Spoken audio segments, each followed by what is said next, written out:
시청자 여러분 안녕하십니까. 천지팟이 준비하고 있는 박성병의 이슈펀치, 오늘이 네 번째 시간입니다. 오늘이 1월 29일 화요일인데요. 지난주에 제가 말씀을 드렸습니다. 오늘부터 라이브로 하겠다. 그래서 혹시 이 방송을 보시면서 궁금한 거, 정말 이걸 한번 물어보고 싶다. 박성병이든 또는 이상이든, 그리고 또 나름대로 소감 같은 거, 이런 거는 짧게 보내주시면 저희들이 받아서 그때 여러분들과 함께 공유하도록 하겠습니다. 자, 저희는 박성명의 이슈펀치, 좌도 거부합니다. 우도 거부합니다. 우리는 오직 아래 국민의 상식을 존중하는, 그래서 엄혹하지만은 또 어떻게 보면은 외롭지만은 끝까지 이 길을 걸어가겠습니다. 그 길에 배치되는 모든 주장과 이슈를 강력한 펀치로 날리는 박성명의 이슈펀치, 오늘 네 번째 시간. 오늘 주제는 세 개를 잡았습니다. 하나는 황교안의 자격, 이 법대로냐 마음대로냐 라고 하는 것 한번 잘 생각해 보십시오. 법대로냐 마음대로냐. 두 번째 주제는 조혜주 중앙선관위 상임위원, 중앙위원회 상임위원이 이렇게 논란이 된 적이 거의 없었습니다. 근데 왜 오늘 또 이슈펀치에서 이 주제를 다룰까 한번 생각해 보시죠. 세 번째 주제가 김현철, 가수가 아닙니다. 또 YS의 차남도 아닌 김현철 청와대 경제보좌관의 막말 또는 어떻게 보면은 궤변, 그 내용에 청와대 경제보좌관이기 때문에 우리가 짚어볼 대목이었습니다. 세 가지 가지고 오늘 문제를 시작하겠습니다. 오늘도 제 편은 어김없이 이상희 교수님이 자리하셨습니다. 어서 오십시오. 네, 안녕하십니까. 네, 오늘 우리 라이브로 하는 겁니다. 예, 저한테는 질문 안 하셨으면 좋겠습니다. 아, 네. 자, 시청자 여러분, 네. 궁금하신 것 이상희 교수가 질문하지 않았으면 좋겠다라고 얘기하는 뜻을 아시죠? 좀 많이 질문해 달라는 뜻으로 이해를 하시면 되겠습니다. 또 조건이 있습니다. 네. 영어로 하셔야 됩니다. 아, 영어로. 영어 잘하는 분들 많습니다. 아, 그럼 불어로 하시죠. 네. 자, 이 교수님. 예. 오늘 황교안 전 총리가 자유한국당 대표 경선에 출마를 선언했습니다. 예, 했죠. 솔직히 어떤 느낌이 드셨습니까? 뭐 의기양양하게 하시던데 네. 목숨을 걸겠다. 뭐 이런 얘기. 첫사랑도 나오고. 글쎄, 뭐 일찌감치 좀 목숨 걸고 좀 나섰으면 어떨까 하는 생각하는데. 네. 지금 뭐 상당히 뭐 본인으로서는 정치적인 기회가 제대로 찾아온 것 같아요. 그렇기 때문에 어떤 형태든지 본인을 둘러싼 여러 가지 얘기들이 지금 많이 나오고 있지 않습니까? 네. 방금 우리 박사님께서도 지적하셨다시피 뭐 책임 당원에 대한 자격 문제, 네. 이런 것들도 나오고 있고, 그다음에 여권에 대한 공세도 네. 상당히 강하고, 또 본인에 대한 여러 가지 미심쩍은 부분들도 의혹들이 많이 제기가 되는 상황이고, 이렇다 보니까 좀 레토릭을 강하게 할 필요가 있다는 생각을 전략적으로 한 것 같아요. 보통 출마할 때는 그렇죠. 세게 하죠. 그렇죠? 세게 하고, 그렇죠. 본인이 좀 단점으로 지적되었던 어떤 뭐 관료로서의 어떤 유약함, 그리고 이념에 대한 빈곤, 이런 것들을 좀 확실하게 보완하겠다는 그런 생각을, 각오를 가지기 위해서 그 레토릭 자체를 목숨이라는 레토릭, 이걸 가지고 아주 극단적인 자신의 용기를 지지자들에 보여줬다, 이렇게 이제 볼 수가 있는 겁니다. 예. 그렇지만 이제 황교안 전 총리 같은 경우에는 아무래도 보수 쪽에서는 또 문재인 정부에 반대하는 많은 사람들한테는 새로운 이슈가 된 거는 분명해 보이고요. 그렇죠. 또 정치권의 첫 입문이기 때문에 많은 사람들이 기대하고 있는 것도 분명히 있는 것 같습니다만, 그렇죠. 야권에서는 분위기가 혹시 이 교수님 황나땡 무슨 말인지 아시나 본데요? 예. 뭐 황교안 나오면 땡큐지. 땡큐. 이게 이제 여권에서 이야기. 그렇죠. 예, 여당 쪽에서. 예. 그래서 다음 총선은 드디어 이제 친박 프레임 가지고 선거를 치를 수 있게 되겠구나. 황교안 전 총리 나오면은 황나 땡큐. 박사님 이렇습니다. 이제 황나땡이라는 말이 참 아픈 얘기인데요. 그렇죠. 아픈 얘기인데, 지금 황교안 전 총리가 출마를 하면서 여권에서 공세가 굉장히 신랄하게 진행이 됐지 않습니까? 네. 뭐 일부 정당에서는 뭐 직권 남용으로 고발하기도 하고, 그렇죠. 해서 여권 쪽 진보 진영에서 아주 일사불란하게 공격을 했는데, 비난에는 두 가지 종류가 있습니다. 뭐 여러 가지 종류가 있긴 한데, 정말 미워서 망가뜨리기 위해서 비난을 하는 경우가 있고 사람을 크게 만들어서 반사이익을 얻기 위한 비난이 있거든요. 아, 네. 그래서 여권 쪽 진보 진영에서 황교안을 저렇게 비난하고 아주 총공설에 나오는 것은 반사이익이 크다고 봐야 되겠죠. 우리 쪽이 이렇게 비난하니까 진보 보수 쪽에서 보면은 아 확실히 황교안이가 무서운 존재인 모양이다. 겁이 나니까 저렇게 이제 큰 소리로 외치는 것 아니냐. 그러니까 뭉치자, 우리가 뭐 더욱더 이렇게. 우리는 계속해야 되지 않느냐 아, 해서 소위 황교안만 도드라지게 만드는 그런 효과가 있습니다. 이걸 만약에 진보 진영이 그걸 의도해서 했다 그러면은 정말 싸울 줄 아는 전략을 갖고 있는 거죠. 그런 측면에서 황교안 외에 다른 인물들은 실질적으로 그 그늘에 가려질 수밖에 없어요. 그렇죠. 이게 유명한 선거 전략 중에 하나로 우리도 좀 들어갑니다. 때려달라고 얘기하는데 그래서 당신보다는 이쪽만 때릴 그렇죠. 거야. 네. 감히 이제 뭐 예단을 할 수 없습니다만은 황교안을 옹립하려는 그러한 세력들은 여권이 저렇게 나오리라는 것을 충분히 저는 계산했다고 봅니다. 예, 그렇기 때문에 결국 선거는 프레임이거든요. 그 여권이 공격할 수 있는 빌미를 많이 받는 사람이 결국 프레임에 서는 것이거든요. 프레임에 서는 것이기 때문에 보수 진영은 황교안 쪽으로 계속되는 움직임을 지금 뭐 지지도에서도 바로 나타나고 있죠. 네, 네, 알겠습니다. 예. 자, 그래서 그런데 황땡. 네, 예, 황나땡, 예, 황교 나오면 땡큐다. 예. 아, 진짜 땡큐 할지는 좀 더 지켜볼 대목이고요. 예. 자, 오늘 우리가 문제를 삼는 것은 황교안 전 총리의 그 출마선은 저는 뭐 정말로 공안 검사의 화려한 부활 이렇게 평가를 하고 싶었는데 뭐 그런 논의를 하겠습니다. 제일 중요한 거 앞서 우리가 조금 얘기를 했는데 황교안 전 총리가 전당대 당 대표로 나설 책임 당원 자격이 됩니까 안 됩니까? 자격이 안 되죠, 사실. 안 되는 거죠. 예, 자격이 아하. 안 되죠. 뭐냐 그러면은 이 당에서는 세 가지 요소거든요. 당헌, 당원, 그리고 정강 정책. 네, 네. 이런 게 있어야 됩니다. 이런 게 있어야 되는데 당헌은 글자 그대로 우리가 이야기하는 바에 따르면은 헌법과 똑같은 겁니다. 그럼요. 헌법과 당 똑같은 헌- 거기 때문에 헌법의 그 헌점이죠. 당을 유지시키고 발전시켜 나가는 척추와도 같은 역할을 하는 것이 당헌이라 봐야 네, 되겠죠. 그 당헌에 그렇게 명시가 되어 있습니다. 일차적으로는 당헌과 당규가 상호 충돌하게 만들 수밖에 없는 그런 여건을 만든 한국당의 잘못이 있긴 있죠. 여기 유권 해석을 아주 애매하게 그 대목은 한답니다. 우리 시청자들을 위해서 제가 간단히 좀 소개를 해드리겠습니다. 네. 자, 지금 황교안 전 총리의 당원 문제, 김현철 청와대 경제보좌관의 사표 수리가 막 됐다는 긴급 소식이 들어왔네요. 아마 저게 굉장히 파장이 크기 때문에 청와대에서도 어떻게 할 수가 없을 저희가 오늘 겁니다. 한번 아주 깔끔하게 강펀치를 날리려고 그러는데 하기도 전에 좀 청와대가 방송을 먼저 보고 오늘 저희가 뭐 사전에 보도해드린 이 내용이 청와대에 들어간 것 같습니다. 바로 사표 수리됐네요. 참 기쁩니다. 우리 역량이 이 정도 된다는 게. 네. 예. 그럼에도 불구하고 우리가 오늘 주제는 잡혔습니다. 한번 짚어보겠습니다. 사표는 그러니까 수리가 해야죠. 됐지만은 예. 자 지금 우리가 황교안 전 총리의 당 대표 경선에 나설 수 있느냐 없느냐의 자유한국당의 당헌 당규를 가지고 한번 따져보겠습니다. 이거는 호불호의 문제가 분명히 아닙니다. 자 자유한국당의 당헌을 보면은 당원의 권리가 있습니다. 여기 보면은 당원은 다음에 권리가 있습니다. 다음에 권리가 1부터 6까지가 쭉 있는데 첫 번째가 선거권이 있고 당연하죠. 또 두 번째는 피선거권 등등 있습니다. 지금 우리가 문제 삼고 있는 것은 피선거권이 있습니다. 그런데 여기에 6조에 다만 제2호, 4호, 6호는 책임당원에 한한다. 다시 말하면 피선거권은 책임당원에 한한다고 되어 있습니다. 황교안 전 총리가 당대표로 나설 수 있는 피선거권은 책임당원에 한다고 되어 있습니다. 당헌에 있습니다. 그러면은 책임당원이 뭐냐? 이거는 당규에 있습니다. 당규 제2조입니다. 당규에 책임당원은 간단히 말하면은 1년에 3개월 이상 당비를 납부해야 됩니다. 이 기본입니다. 근데 황교안 전 총리는 입당한 지가 3개월도 안 됐어요. 당비를 3번 못 냈습니다. 그럼 어떻게 되느냐? 또 하나 있습니다. 당규 앞서 저는 2조를 말씀드렸고 이번에는 4조입니다. 4조 또 있습니다. 2항의 규정에도 불구하고 2항은 1년에 3개월 이상 당비 규정입니다. 불구하고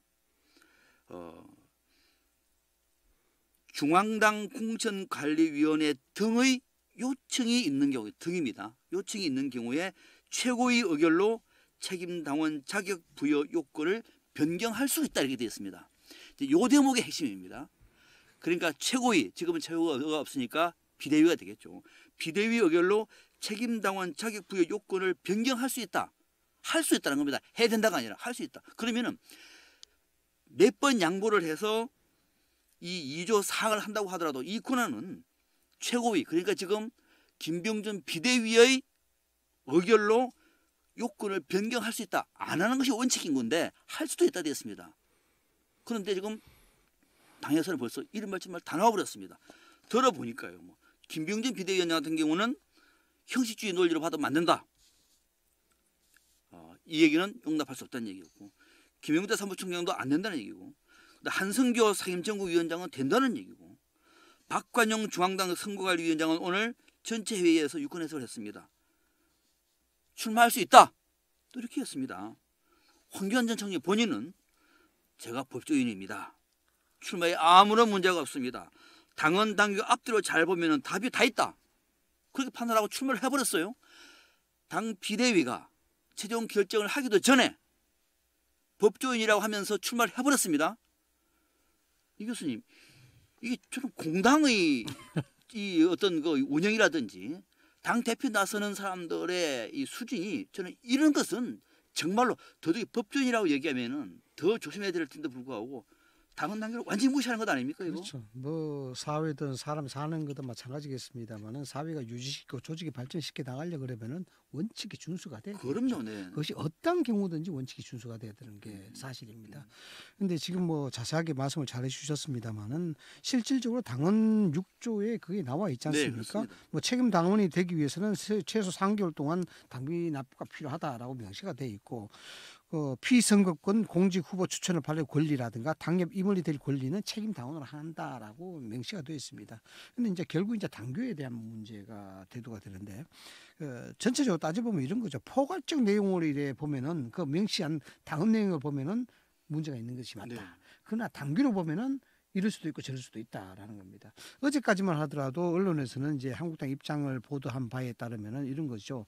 이게 전국 상임위로 소집을 해서 당헌 당규에 대한 유권 해석을 받고 그걸 통해서 선관위에서 의결하고 선관위 의결한 태도를 가지고 비대위에서 결정한다. 이렇게 이제 의견이 좀 정리가 되게 나왔습니다. 이것은 뭐냐 그러면은 궁극적으로 방금 말씀하시다시피 이 부분이 각자의 입장에 따라서 다 유권 해석이 다 달라지는 겁니다. 이런 상황 자체가 당 자체가 지금 뭔가 혼선이 그렇죠. 많다라고 그렇죠. 지금 이야기하는 거거든요. 그렇기 때문에 오늘 이제 김병준 위원장도 약간 스탠스가 좀 달라지긴 했습니다만 문제는 이겁니다. 원칙은 정해놔야 되는 것이고 그 정해진 대로 해나가야 되는 게 마땅한데 쉽게 이야기하자면은 뭐 황교안 전 총리의 자격이 법대로냐 마음대로냐 뭐 이야기보다도 목소리 큰 사람이 이긴 것 같은 그런 느낌이 들어요. 그래서 그러면은 우리가 정당의 위상이라든지 정당의 역사 자체가 우리는 민주주의라고 얘기는 아직은 부끄러운 측면이 있다. 그렇죠. 왜 제가 이런 말씀 드리냐 그러면은 한국당이 결국 지금의 여러 가지 한계에 봉착돼 있는 문제가 성찰이 안 되고 국민의 입장과 국민의 눈높이에 따르지 않다라는 겁니다. 네. 결국 원칙을 따르고 원칙에 준시하는 그런 어떤 노력과 성찰을 보인다 그러면 그것이 눈높이라고 봐야 되는 것이거든요. 이런 것들도 예를 들어서 이런 겁니다. 아주 간단합니다. 뭐 당헌이 중요하고 당규가 중요한 것이 아니라 실질적으로 이 자격 논란이 되었을 때 아주 신중치 못한 행동들을 보였어요. 그냥 이쪽에서는 나가도 된다 그러고 저쪽에서는 괜찮다 그러고 여기에 대해서 진중하게 국민들이 오해받지 않도록 우리가 뭔가 토론을 해봐야 되겠다 이런 기류가 없었다는 겁니다. 그렇죠. 그렇죠. 이게 잘못이죠. 그런데 여기에 보면은 예를 들어서 박관영 전 국회의장 같은 경우에는 선관위원장을 맡고 있지 않습니까? 여기서 토론이 올라오기 전에 하면 며칠 전부터 어떻게 했냐? 이 문제가 안 된다. 당에 뭐 문호를 열어놔야 되기 때문에 이걸 가지고 우리가 문호를 폐쇄적으로 한다면 말이 안 된다라는 식으로 아예 기정사실화를 시켜버렸어요. 그런 정도라고 얘기하면은 저는 아예 이런 말씀을 좀 드릴게요. 그냥 당원 그런 거 규정 없애버리세요. 없애보고 그냥 뭐 선거법을 하시든지. 그러니까 저는 그런 말씀하고 싶어요. 그러니까 당에서 우리가 보수 정당, 보수지라고 얘기하면은요 어느 사람들보다도 법과 원칙을 존중하는 사람들입니다. 원칙 기본이죠. 대한민국의 보수는 그래야 됩니다. 네. 그런데 박관영 전 의장 같은 경우는 선관위의 위원장을 맡고 있으면서 이미 자신 개인의 의견을 얘기해요. 개인을 얘기하고 그 분위기를 다 만들어버리고 의원들도 이쪽 저쪽에 따라서 개인적인 얘기를 해버리고 네. 그러다 보니까 결국은 황교안의 자격은 이 법대로가 아니라 마음대로 얘기해버리는 이런 방식이 지금 자유한국당이 갖고 있는 문제점이다라고 하는 얘기고요. 10번 양보를 해서 황교안 전 총리가 자격이 있다고 합시다. 그러면은 이 당헌 제6조 또 26조 당대표 선출하는 겁니다. 당규 제2조 선언하십시오. 이거 쓸모없는 겁니다. 우리가 그냥 써놓은 겁니다. 심심해서. 이렇게 얘기를 해야 논리가 맞는 거죠. 명확하게 제1야당의 당헌 단계를 정해놓고 난 다음에 그때그때 따라서 상황이 바뀌어버리고 너도 나도 처음부터 누구는 된다 안 된다 다 해버리고 정제해야 할 당규 사항에 있는 최고의 의견이 나오기도 전에 출마 선언을 해버리고 이 정당을 앞으로 우리가 대한정당이라고 얘기하는 국민들이 얼마나 될 거예요. 이 대목은 황교안 전 총리냐 아니냐의 문제야. 누구라도 자유한국당이 더 크게 발전하기를 바라는 국민들은 원하지 않는다. 말씀드릴 것 같고요. 이게 중요한 게 이렇습니다. 국민들이 상식선이라는 것이 아주 쉬운 말이긴 하나 굉장히 어려운 말이죠. 뭐냐 그러면은 이슈가 가지고 있는 속성이 문제가 아니라 이슈를 대하는 태도가 문제다라는 그렇죠. 겁니다. 이게 기업으로 따지면 리스크 매니지먼트라고 이야기하는 겁니다. 리스크가 아무리 크다 하더라도 리스크를 대하는 소위 소비자들한테 어떻게 대하느냐 그에 따라서 이슈가 없어지기도 한다라는 얘기죠. 이 얘기가 왜 생겼냐 그러면은 물론 지방 일간지 기자가 특종 형식으로 이거 터뜨렸습니다만은 실질적으로 이 문제가 본질적으로 굉장히 핵심 사안으로 떠오르는 게 어느 때보다도 한국당이 처해 있는 위치가 아주 예민한 시점이라는 거. 여기에 대해서 여러 가지 컨센서스를 만들어 가야 되는 시점이라는 거. 이 점인데 이 책임 당원 문제 불거지면서부터 시작해서 이 책임 당원에 대한 문제 본질적인 문제를 제기하는 사람들이 굉장히 많아졌다는 겁니다. 그게 뭐냐면 후보로 나서는 사람들이 직접 이의 제기를 하는 거예요. 김진태 의원도 이의 제기를 했고 정우택 의원도 이의 제기를 했고 조영 의원도 이의 제기를 했습니다. 문제가 있지 않느냐 원칙적으로 가자. 라고 이야기했다는 거죠. 그럼 대립이 많다는 겁니다. 대립이 많다 그러면은 여기에 대해서 당 차원에서 뭐 박관용 의장이든 누구든 여기에 대해서 진중하게 그 법에 대한 절차를 따지고 해석을 할 수 있는 절차를 밟아가야 되는 겁니다. 그런데 말씀하셨다시피 지금 뭐 어느 쪽에서는 이야기를 하기도 전에 박관용 의장은 문제가 없다 이야기하고 어느 쪽에서 문제 있다 이야기하고 더군다나 가장 중요한 것은 법과 원칙을 중요시하고 통합을 이야기하는 황교안 전 총리가 여기에 대한 유권 해석도 내리기 전에 출마 선언을 한다는 겁니다. 이거는 저는 좀 오만하지 않나라는 생각이 들더라고요. 그러니까요. 이걸 보통 뭐 이 당의 위기에 빠진 당을 구해내고 통합을 한다라고 이야기한다 그러면은 진중한 모습을 보여야죠. 어떤 진중한 모습이냐? 유권 해석을 끝까지 받고 난 다음에 그 결정을 가지고 받아오고 난 그렇죠. 다음에 출마 선언을 해야 되는 거 아니에요? 정말로 황교안 전 총리는 당헌 단계 앞뒤를 보면 답이 나와 있는 겁니다. 그렇죠.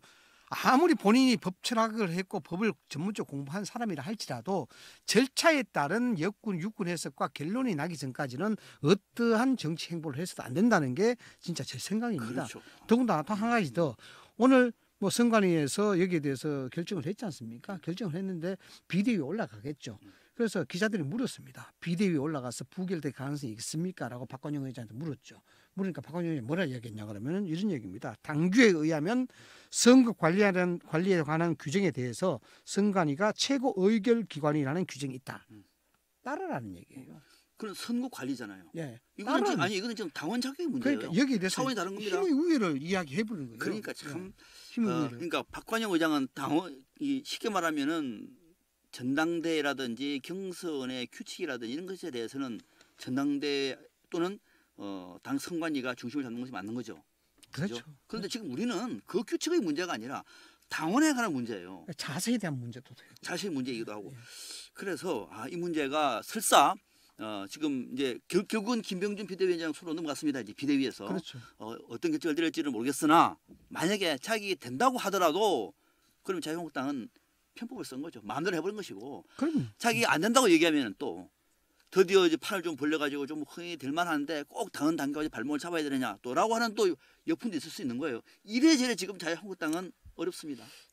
어렵고 왜냐 그러면은 이 당권에 대한 문제, 당 대표에 대한 문제는 제가 말씀을 드렸지 않습니까? 그 어느 때보다도 당이 기로에 선 그런 상태다. 그렇죠. 이거 어떻게 네. 뽑느냐에 대한 문제입니다.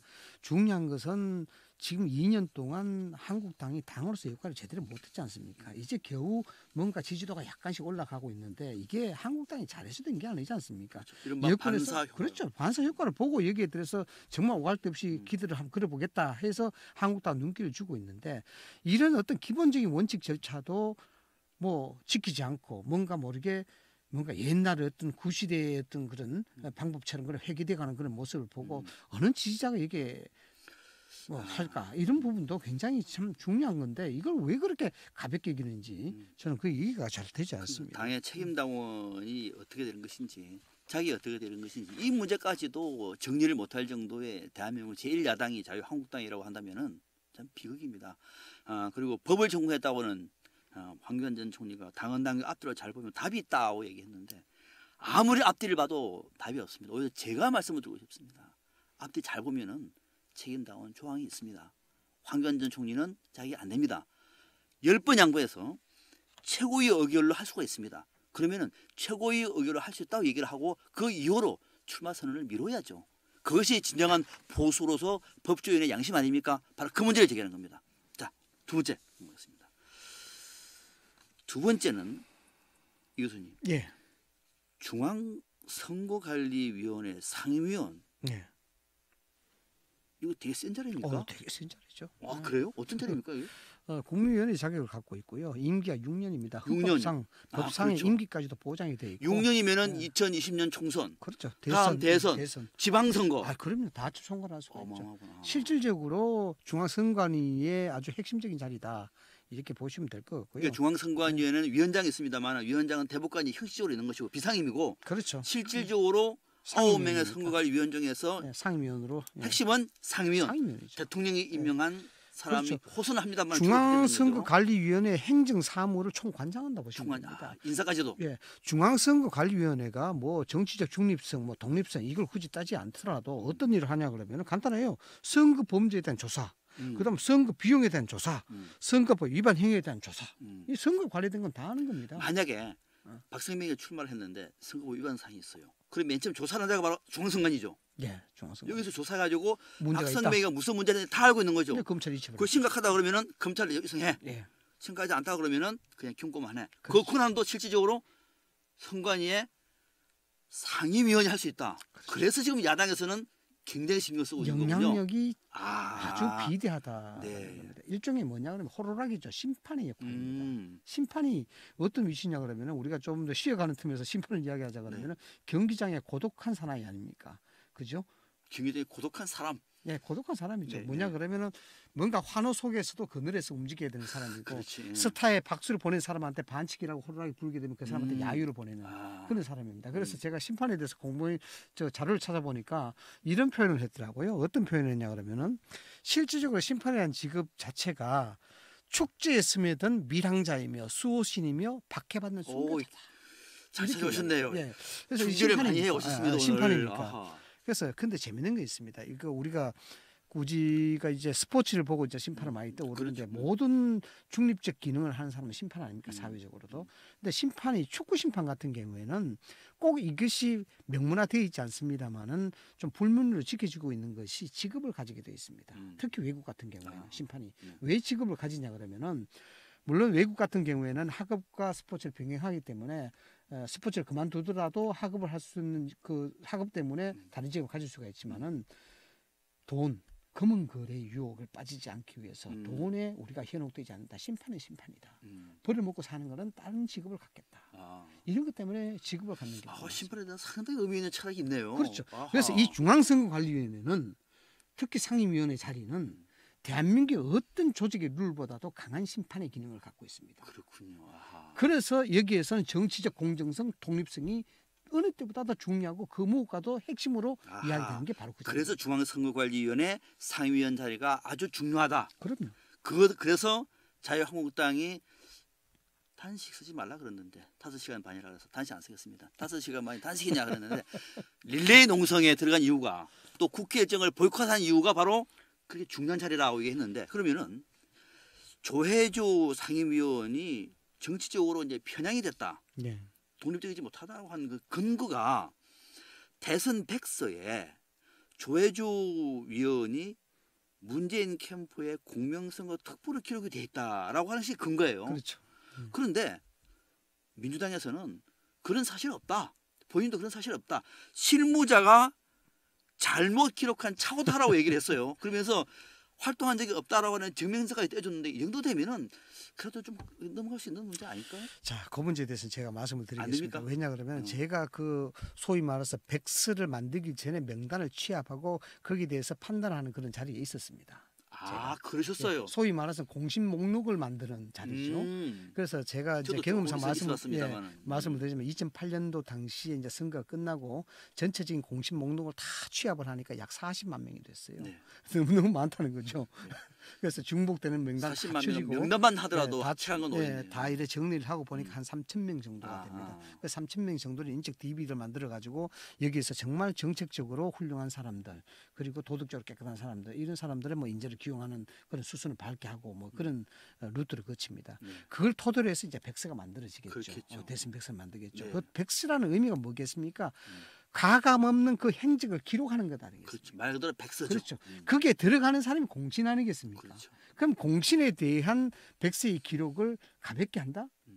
그러면 그 혼자 실무자가 할 수는 있겠으나 그 백서의 공신으로 기록되기 위해서 그걸 견제하는 세력들이 얼마나 많겠습니까? 저 사람이 무슨 일을 했는데 내가 더 했는데.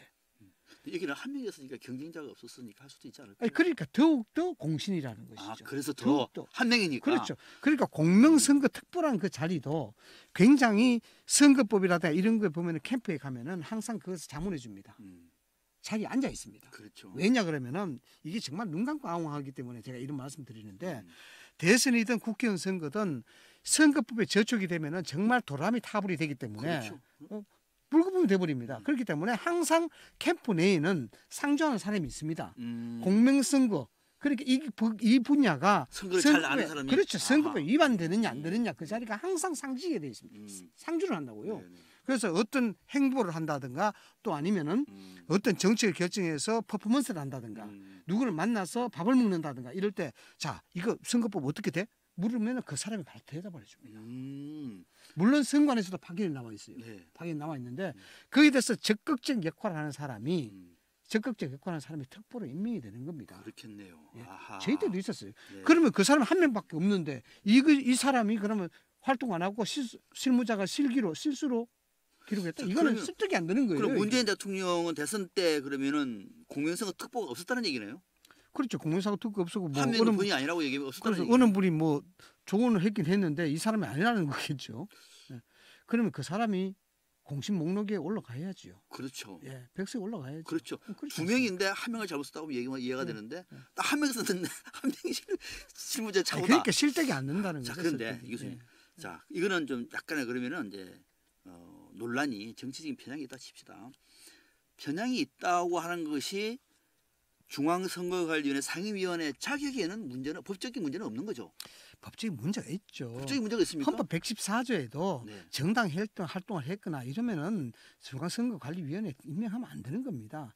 이 부분이 중요한 것이 앞서도 말씀을 드렸다시피 활동을 조금 했는데도요. 그럼요. 안 됩니까? 조금 하면 그건 뭐 활동한 거 아닙니까? 다 되죠. 아주 조금 했으면 그것도 안 되네. 안 되니까. 그 헌법상 명시가 되고 아, 법률로 명시가 되어 헌법적으로, 있는 예. 부분입니다.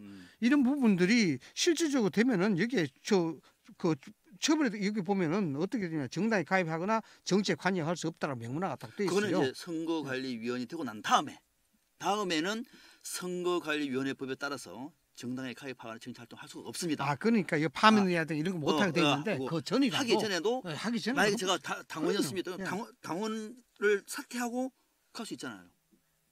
그래도 일체의 정당 활동을 하는 것이 결격 사유가 아니 되는 법적으로는 겁니다. 만약에 제가 중앙선관위원회 상임위원이든 일반 위원이든 위원으로 갈 때 지금 제가 당직이 있다고 칩시다. 네. 그럼 당적을 내려놓고 임명을 받을 수 수가 있습니다. 없습니다. 네. 아, 있습니다. 어떻게 했어요?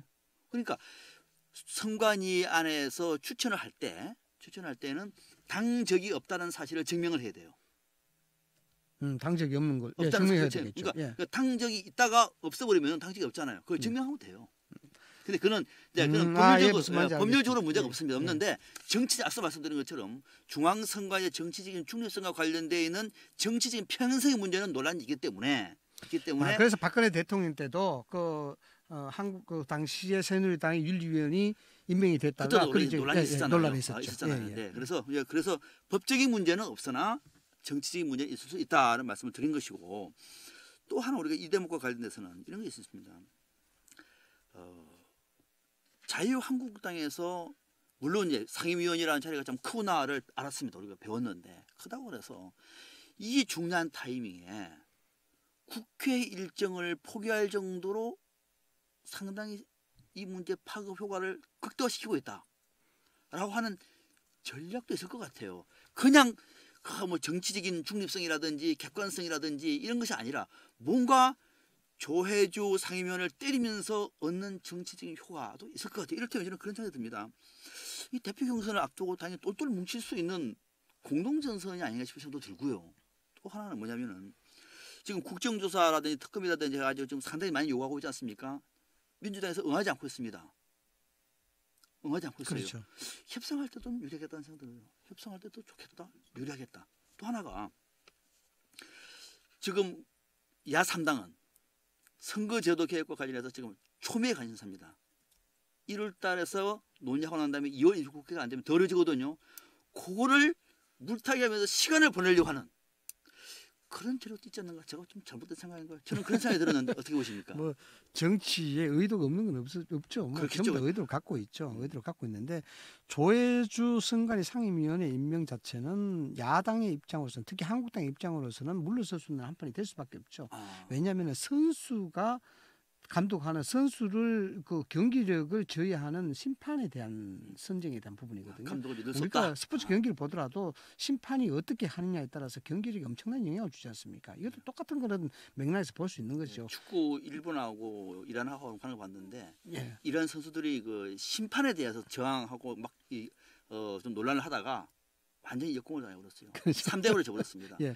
그래서 심판이 주는 영향이 굉장히 크기 때문에 여기에 대해서 물러설 수 없는 것이 되는 것이고 또 이 부분이 명분 있는 싸움이 될 수 있는 것이죠. 한국당이 야성을 가지고 계속시켜서 대여 투쟁을 할 수 있는 아주 좋은 명분이 될 수 있다는 것이죠. 자, 심판을 입맛에 맞는 대로 하는데 이것이 어떻게 정의냐라고 이야기하는 소위 말해서 공세에 대한 명분이 뚜렷하다는 거. 그다음에 지적하신 대로 이것이 소수 야당이든 거대 야당이든 야당의 공이 여기에 대해서 찬성할 수밖에 없는 입장이 된다는 것입니다. 왜냐하면 여당의 그렇죠. 선수가 심판이 되는 것인데 더더욱이도 예. 인사청문회도 못했어요. 그렇죠. 청문회 절차도 못 거쳤고. 그리고 인사청문회를 하면은 인사청문 기관과 보고서를 만들어서 제출하는데 인사청문 기관과 보고서를 채택하지 않고 그렇죠. 임명한 사례는 있는데 예. 인사청문회 자체를 하지 못하고 임명된 장관급 인사로서는 처음이에요. 그렇죠. 이제 그 청와대 입장에서는 우리가 뭐 정해진 기간 내에 요청을 했음에도 불구하고 그렇지 않으면 경우에 대통령이 임명할 수 있다는 그런 법정이 있죠. 네. 이제 거기에 따라서 이제 한 것이다. 법률적인 문제는 없죠. 법률적인 문제는 없는데 이게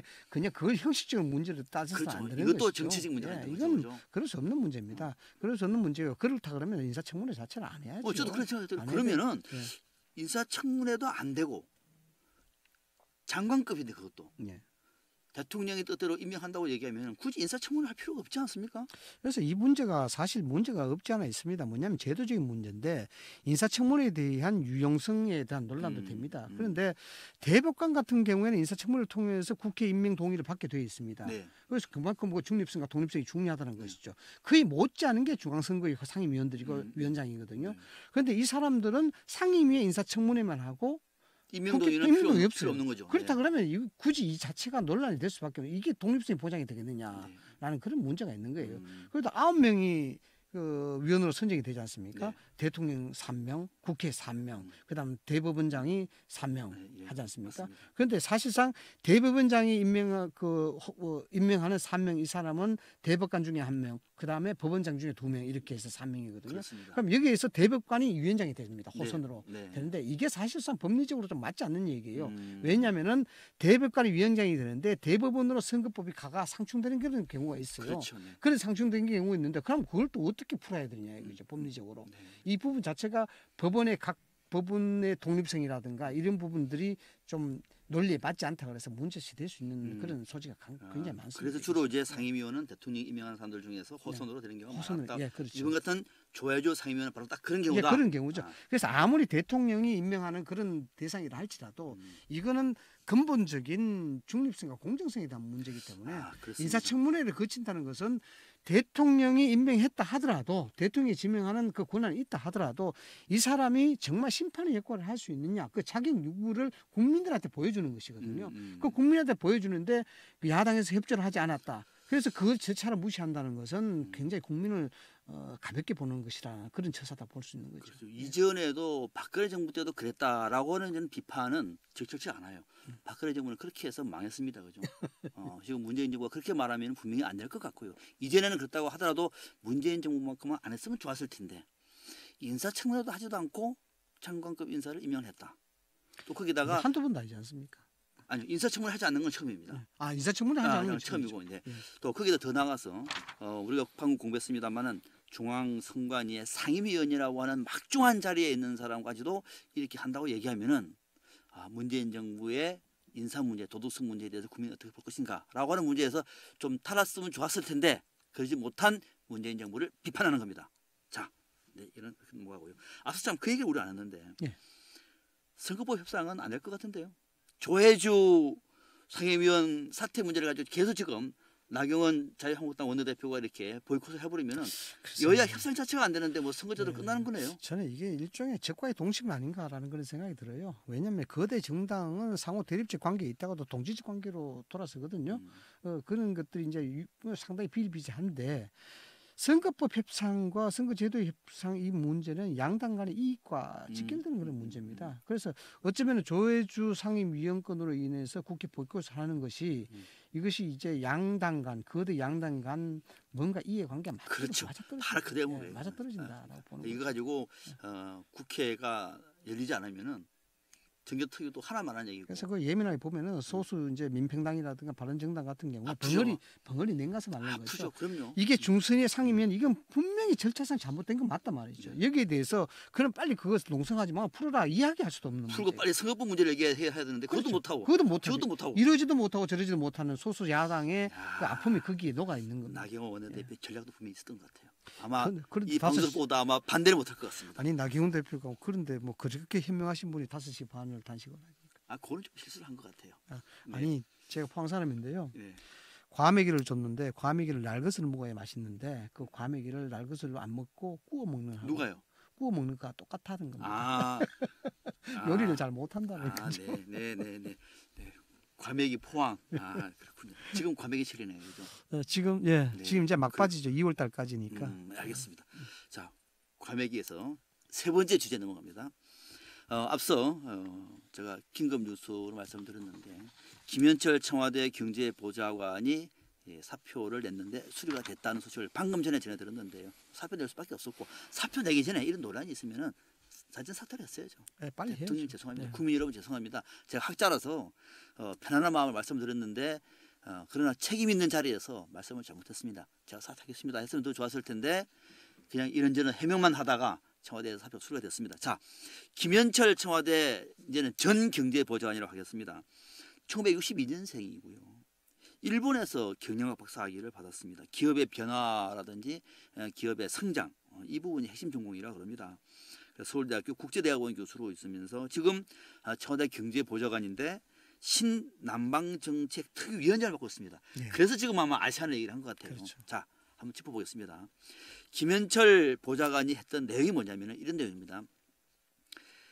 대한상의와의 간담회를 했는데 그 강연 내용이 뭐냐면은 문제되는 부분만 이런 겁니다. 베트남 등 아세안 국가는 투자하기가 좋은 환경을 가졌다. 이건 뭐 문제 없죠. 당연히 맞는 얘기죠. 그런데 퇴직한 50대, 60대는 이런 곳에 가야 된다. 50대, 60대는 할 일 없다고 산에 가거나 SNS에 험악한 댓글 달지 말고 아시아노로 가라. 이걸 했습니다. 또 하나.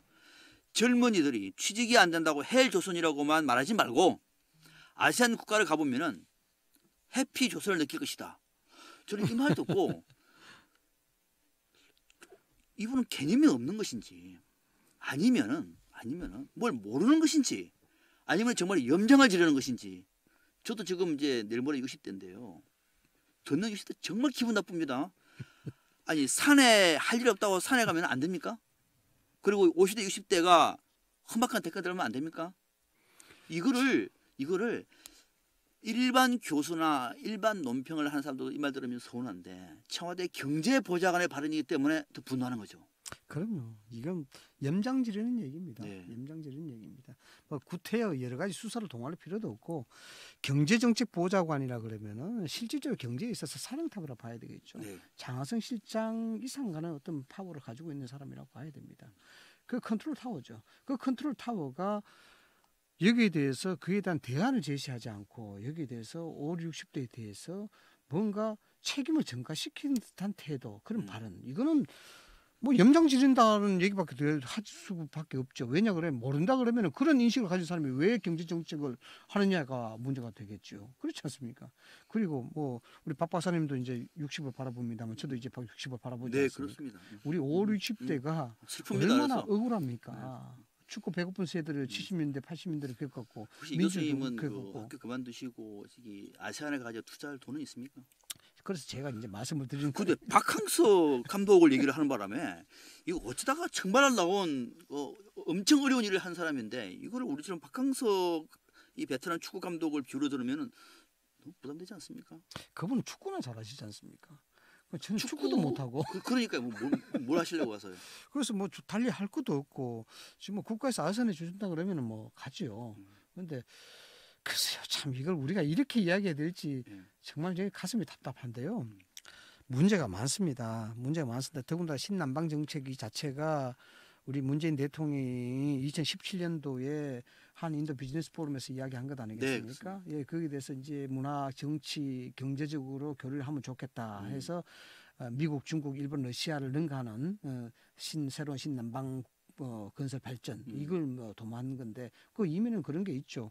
결국 북한과 수교가 있는 국가들과 대북 핵대에 대해서 공전의 전선을 확립하자 뭐 이런 어떤 정치 속내도 있는 것입니다. 오히려 이 교수님 김현철 전 보좌관이 뜻은 저는 이해를 해요. 사실 저도 베트남이라든지 뭐 태국이라든지 가보면은 우리가 발전할 그 가능성이 그쪽 쪽에서 많이 있습니다. 그러면은 자 국민 여러분 대한민국 시장만 있는 것이 아니다. 동남아에도 많이 있고 만약에 가신다고 하면은 대한민국이 여러분들에게 갈 수 있는 취업의 기회라든지 일할 수 있는 기회를 많이 찾아드리겠다. 함께 신남방 정책을 대한민국 문재인 정부가 풀어나가는데 함께 갑시다라고 말하면 박수 치실 텐데. 근데요, 저는요, 박사님, 네. 그렇게 선하게 생각하지 않습니다. 아, 그래요? 제가 왜 연장을 지렸다고 이야기하냐 그러면은 김현철 전 보좌관의 얘기를 가만히 보십시오. 5, 60대를 겨냥하는 얘기에 이런 얘기가 있습니다. 독한 SNS에 독한 댓글 달지 마라. 그건 정말 아픕니다. 독한이라는 표현이 들어가 있거든요. 네. 이게 뭐냐 그러면 아니 독한이 아니고 심정적으로 험악한. 험악한 댓글을 달지만 이 험악한 표현 자체가 본인의 의중을 드러낸 거예요. 뭐냐 그러면 불만이 있다는 거예요. 험악한 댓글이라는 것이 정부를 향해서 우호적이고 긍정적인 댓글 달았다면 그런 얘기 하겠습니까? 그렇겠죠. 네. 네. 그러니까 그 5, 60대가 우리의 정부에 대해서 비판적인 세력이니까 여기에 대해서는 당신네들 댓글 달지 말고 떠나라는 어떤 의중이 들어가 있다는 겁니다. 그래서 의도를 그래 읽힌다는 거예요. 떠나라라고 하는 건 아니겠죠. 굳이 그렇지 않지만 메시지라는 것이 그런 느낌이 오해할 수도 있는 거네. 그런 어떤 의도를 깔고 이야기했지 않느냐라는 그런 생각이 있다는 것이죠. 그래서 이 부분에 대해서 자 우리 억울하지 않습니까? 네. 산에 왜 가겠습니까? 5, 60대가 할이 있으면 산에 가겠습니까? 눈물을 삼키면서 올라가는 거죠. 그 산에 가 왜 험악한 댓글을 달겠습니까?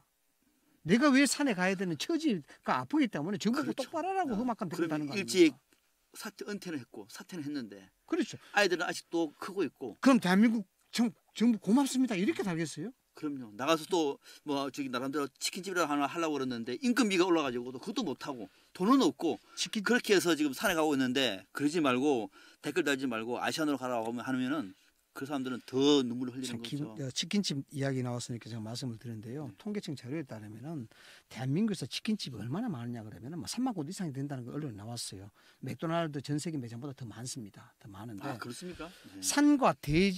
산과 바다 이걸 떠나서 대지 면적만 따지면은 대한민국의 치킨집은 170m마다 하나 있습니다.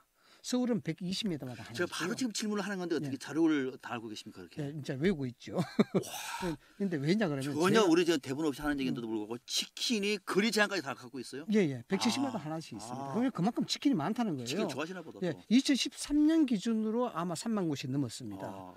2017년 기준, 12년 기준으로 2012년 기준으로 제가 굳이 왜 이런 말씀드리냐 그러면은 치킨이 잘 팔리는 그런 경우도 있습니다. 왜냐하면 하루에 120만 마리가 팔리거든요. 1년에 4억 마리가 넘어 팔립니다. 그렇기 때문에 대중화되어 있죠. 치킨집 하십니까 혹시? 아니요. 네. 어휴. 그런데 치킨집의 60% 가까이가 55년생과 63년생입니다. 오 그렇습니까? 네. 5, 60대가 예. 거의 절반 이상은 치킨집을 합니다. 음. 그런데 재밌는 건요. 제가 2012년 기준으로 보면은 월 평균 얼마를 버느냐면 189만 원을 법니다. 순수입이. 그렇죠. 순수입이 189만 원을 버는데 최저 4인 기준으로 생활비가 140만 원인가 그래요. 140만 원. 그런데 불과 40만 원 더 벌어요. 이게 우리나라의 5, 60대의 현실입니다. 예. 그런 분들한테 그런 분들한테 야 아까 산에나 왜 갔냐? 여기 험악한 댓글 왜 다냐? 그러면 이야기하면 안 되죠. 그리고 그분들이 그렇게 해야 되는 상황을 조금이라도 이해한다고 하면은 오히려 위로를 하고 또 그분들에게 괜찮은 일자리를 다시 만들어주지 못하는 정부의 책임이라든지 성찰에 앞장서는 것이 경제 보장하는 자리임에도 불구하고 그렇게 그런 것도 생각해요. 없이 당신들을 왜 거기서 그런 생각 하느냐 험한 댓글 달지 말고 아시아나로 가라 그러니까요. 라고 말하는 것은 있을 수 없는 거다. 그래서 이거- 청와대에서 바로 이제 사표를 수리했는데 자 이 교수님 이것도 한번 보십시다. 재밌는 게 논평이 나왔어요. 자유한국당에서는 청와대에 오만 DNA가 퍼져 있다. 오만 DNA는 알죠. 얼마 전에 김의겸 대변인이 사찰 DNA가 청와대에 없다라고 하는 것을 빗대서 얘기를 했는데 이게 또 재밌습니다. 바른미래당의 김정화 대변인이 이런 논평을 했네요. 김현철 보좌관이 계속 직을 유지하게 된다면 이제 오늘 사퇴하기 전에 나온 겁니다. 네. 된다면은 문 대통령의 별명인 달림의 몰락을 목도하게 될 것이다. 달림의 몰락 무슨 말인지 압니까? 예. 전 몰랐는데 이게 가수 김현철이 있답니다. 예, 다리 몰락. 예, 예. 그 몰락을 빗댄 거예요. 그래서 네. 달의 몰락이 뭔가 저는 사실 몰라서 이 오기 전에 가사를 봤더니 달이 진다, 달이 진다로 시작을 했다가 뒤쪽에 놓으니까 달이 몰락하고 있네. 라고 하는 가사가 있더라고요. 예, 다리 이거를 몰락하고 딱 짚어가지고 이제 예. 달의 몰락이라고 얘기했는데 그것이 걱정돼서 청와대가 김현철 청와대 경제보좌관을 바로 오늘 사표를 한 겁니다. 그죠? 예, 수리는 잘 한 거죠, 이거는. 수위 적극적으로 해야죠. 네. 저는 뭐 이번 부분은 사퇴를 안 시키면 안 됐다. 안 될 수밖에 없죠. 네, 안 됐다. 아. 네. 사퇴해야 되죠. 네. 그리고 여기에 대해서 청와대가 입장을 하나 내놔야 될 겁니다. 음. 사리 깊지 못했다. 국민 여러분들 죄송하다라는 겁니다. 이거 대단히 심각한 일이에요. 야권이 이걸 요리를 사실 쿠킹을 못해서 그렇지 이건 굉장히 이게 신랄한 정치 공세에 받을 수밖에 없는 일이에요. 지금 이게. 민주당도 예. 박근혜 정부 때 박근혜 대통령이 똑같은 중동에 갔다 오는 예, 다음에 중동에 중도를 갔다 하라고 했잖아요. 예, 예. 그때 뭐 문재인 대통령도 그 당시에 공격을 참 했어요. 그때 정말로 무책임한 발언이라고 본 거죠. 무책임한 발언이죠. 흔히 말하는 니나 가라 뭐 이런 식으로 얘기 참 많았는데 비슷한 얘기를 지금 또 청와대에서 경제 보좌관께서 그런 말을 하니까 국민들이 더 이제 분노했던 건데 자 그러면은 이거 한번 봅시다. 지금 시간이 많이 없어가지고 짧게 한번 네. 말씀을 드릴게요. 자 이 교수님 우리가 아시아노로 가는 건 분명히 맞습니다. 그죠? 아시아노로 가야 됩니다. 대한항으로 가는 게 아니고요. 아세안이라고 했습니다. 아시아나는 별 재미없습니다. 아시아노로 가야 되는데 네. 아시아노로 가기 위해서 아무런 준비도 없이 아시아노로 가면은요 대부분 다 망합니다. 망하죠. 그죠? 그러면은 아시아노로 우리 청년들이 아시아노로 가기 위해서는 정부가 해야 할 역할이 굉장히 중요하지 않습니까? 지금 정부가 아시아노로 갈 수 있는 역할을 하고 있는지 한번 물어보고 싶어요. 무슨 준비를 하고 있는지 한번 물어보고 싶어요. 또 하나는 뭐냐면은 우리 젊은이들이 취직이 안 된다고 헬조선이라고 말하고 있는데요. 이 헬조선은 이래도 나왔던 얘기입니다. 그죠? 과거에도 나왔던 얘기입니다. 아시안 국가를 가보면은 해피조선, 한국말을 배우기 위해서 한국에 취직하기 위해서 얼마나 많은 이 아시안 국가들이 한국을 부러워하고 있는지 아느냐라고 하는 얘기인데 그 사람들은 한국이 선망할 대상입니다만 우리가 헬조선을 말하는 것은 우리 청년들이 얼마나 이 땅에서 희망을 찾지 못하면 헬조선이라고 말할까라고 하는 고민을 한 번도 안 해본 거예요. 그러니까요. 바로 그 대목이죠. 그래서 우리 청년들의 일자리 문제를 고민하는 기본이 안 되는 겁니다. 그럼요. 이게 기본적으로 정책을 주관하는 정책 입안자들이라든가 리더들은 실질적으로 정책에 대한 부분들을 반성을 하고 먼저 그것이 이루어져야 되는 겁니다. 지금 아다시피 뭐 소득주도 성장이다, 보형국가라든가 이런 것들이 애매하지 않습니까? 이런 부분들의 정책적 전환이라든가 정책적인 보완이라든가 이런 것들을 이야기하지 않고 여기에 대한 모든 부분들은 국민한테 돌리는 그런 그렇죠. 패습이 되는 전형적인 거예요. 당신 뭐냐 탓입니다. 그러면 이 얘기 자체가 그런 거 아닙니까? 20, 30대부터 아시안으로 가라, 남방국가로 가라라는 것이 너희들이 그거 가보면은 대한민국에서 너가 얼마나 부유롭게 사는지 알 거다. 이게 지금 헬 조선이 아니다. 너희들이 지금 몰라서 그렇지 나가서 봐라. 라는 거고 결국 이 얘기는요. 뭐 표현이 어떨지 모르겠습니다만 다른 뜻으로 말씀드리는 것이 아니고 절이 싫으면 중이 뜨라는 얘기가 똑같아요.